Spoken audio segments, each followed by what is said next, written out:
ঢাকায় আইছি ভাতিজির বাসায়।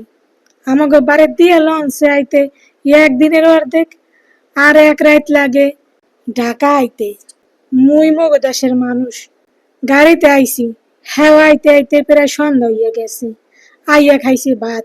সন্ধ্যার পরে আবার ভাতিজি এইটা ওইটা বানাইয়া খাওয়াইছে। চাইছিলাম রাইতে আর কিছু খামু না, কিন্তু ভাতিজির পিড়ে পিড়িতে লুচি, মুরগির মাংস আর মাছের বারবিকিউ খাইতে বইছি। এখন রাত বাজে প্রায় 12টা।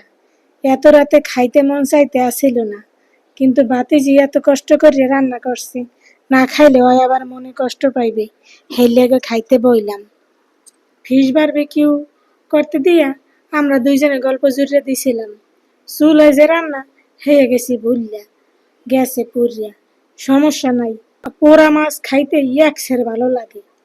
বিয়ের আগে একটা ডিমও ভাজে নাই ভাতিজি আমার। বিয়ের পরে প্রথম ওর রান্না খাইলাম। আমি মনে মনে ভাবছিলাম কেমন না কেমন রাঁধতে, খাইতে পারি না না পারি, শেষে আবার না খাইয়া না তাহা লাগে। খাইয়ে দেখি আলহামদুলিল্লাহ অনেক ভালোই হয়েছে। আমার বান্ধবী বলেন আর ভাতিজি বলেন, 3টা ভাতিজি আর একটা ভাগ্নি, এরাই আমার বান্ধবী। মৌজ মাস্তি, ঘুরতে যাওয়া, এগুলোকে মনের দুঃখে সুখের কথা, যত কিছু সব এগুলোকেই করি। আর একজন আছিল আমার মাই, হ্যাঁ লাগে এমন কোনো কথা নাই যা কইতাম না। লুচি পরাটা এগুলো কেন জানি আমার ছোটকাল হইতে কিন্তু তেমন একটা ভালো লাগে নাই। আজ এই লুচিগুলা খাইতে আলহামদুলিল্লাহ ভালোই লাগতে আছে, মসমসে আসিল, লগে দেশি মুরগি, খাওনটা জম্মের ভালো লাগছে।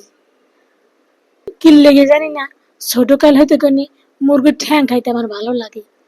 আমার বড় ভাইয়ের আমি, আমাকে ঘরের মধ্যে আমরা দুইজনই মুরগির ঠ্যাং খাইতাম। আম্মের আবার আইসেন না মুরগির ঠ্যাং খাই দেখিয়া।